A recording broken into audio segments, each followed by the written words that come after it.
the first maiden broadcast that he must have, he must incorporate the immediate and unconditional release of Nnamdi Kanu.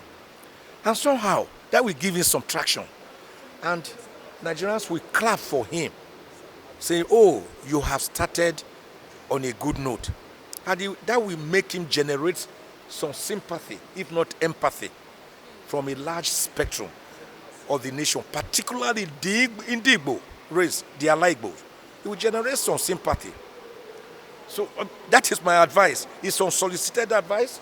Nobody has paid me for it as a lawyer, but I believe that this advice will help whichever government is going to come into power on the 29th of May, 2023.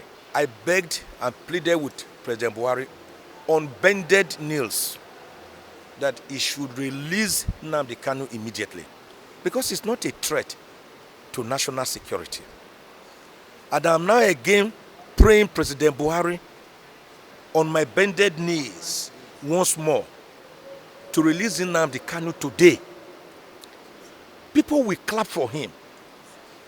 Even though he has not achieved much in his 8 years of a disastrous outing as president, at least history will remember him that he did one good thing, releasing Nnamdi Kanu, showing that the Igbos are not a dot in the Nigerian circle.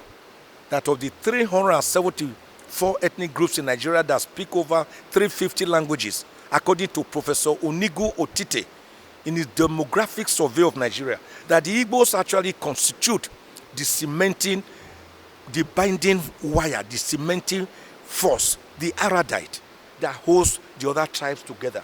Because in any part of Nigeria, when you go to a community after the indigenous, the next most populated community are the Igbos. So the Igbos, I believe more in Nigeria than any other tribe, any other ethnic group in Nigeria.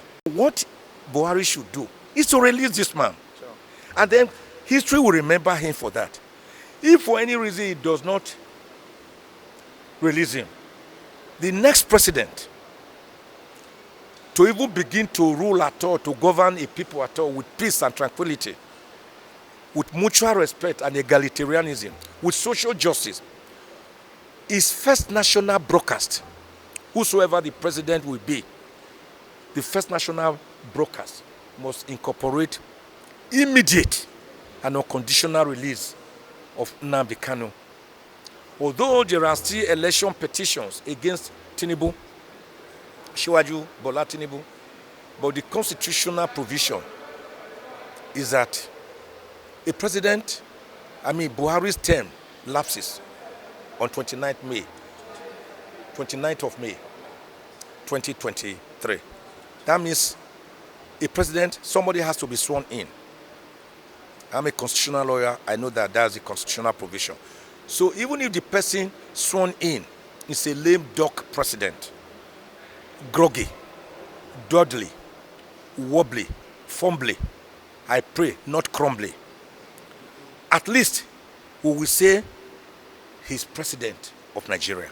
The federal government was staying execution of his citizens, his own citizens' liberty, where America will go out of its way to another country to go and take out from that country a wrongfully detained person. The federal government of Nigeria stayed the execution of the liberty of its own citizens.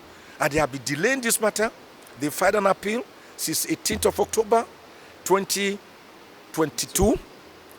They will file some papers, they will not serve us. We will discover them by ourselves. We had to file a series of motions for accelerated hearing. That was what led to all these motions for bail and motion to transfer him, which again, unfortunately, the Supreme Court could not take today. They are of the opinion that Nnamdi Kanu will not die by the grace of God. And they even prayed with me that he will not die.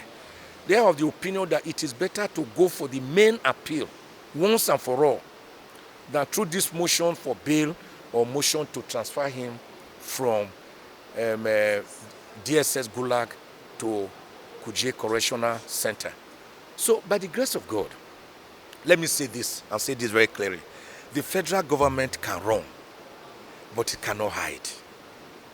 It can run, no, but it can never hide. The reason is that you cannot cover the sun with your palm. You can't cover the sun with your palm. And no one can hide behind a finger. Because the federal government has brought in a maggots-infested piece of firewood into its home. It has asked for visitation by a colony of lizards. So, why are they running from hearing the matter? But I can assure you that before you know what is happening, September 14 is here, it's around the corner. And this man, by God's grace, God, as usual, will do what he knows best. Do justice to all manners of people. God will ensure that Nnamdi Kanu is discharged, acquitted, and released from the jackbootism of the federal government, because he has not committed any crime, and the two lower courts have said he did not commit any crime. And this is what you call concurrent judgment. It is difficult, near impossible, for the Supreme Court to tamper with concurrent judgment of the two lower courts, trial court and court of appeal, except where you show that great miscarriage of justice has happened. And there's none in this case. So Nnamdi Kanu will be free and free. When Moses told Pharaoh, the Egyptian king, let my people go, he will not allow them to go. His ears were deafened. Exodus 8:19. You will see the finger of God where Pharaoh could not get the magicians to conjure the little gnat lice, the little lice on the head. And the magicians told Pharaoh, look, we have been conjuring everything, blood, frogs, all these things, but this lice, this little lice, the smallest, we can't. This shows that God's finger is on this matter, God's finger. Exodus 8:19. So let this man go. They will not allow the Israelites go. What happened? We saw the consequences of a deafened Egyptian king when God parted the Red Sea for the Israelites to pass through, and the Egyptians were pursuing with chariots and charioteers, horses. What happened? God closed it up and drowned all of them. I pray that the federal government should not, because of one citizen, one innocent citizen, whose organization, IPOB, founded in 2012, was a whistleblowing, beret-wearing, marching on the street organization, never violent group, to bring a bigger problem for them internationally.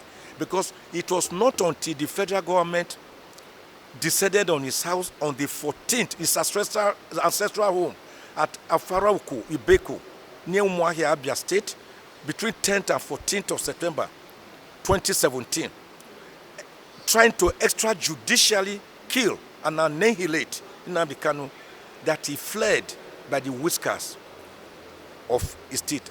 And 28 innocent Nigerians were brutally and gruesomely and grisly murdered on that occasion. He fled, and as soon as he got to Israel, he quickly deposed an affidavit that, look, these are the circumstances under which I fled. I'm ready to come back if the federal government can grant and the court can guarantee me safety. And they never guaranteed. So they now continue to say, Nnamdi Kanu jumped bail. You don't jump bail when you were to be killed and you fled for your dear life. So by the grace of God, at the end of the day, justice will be done in this matter, and Nnamdi Kanu will be a free man. Amen.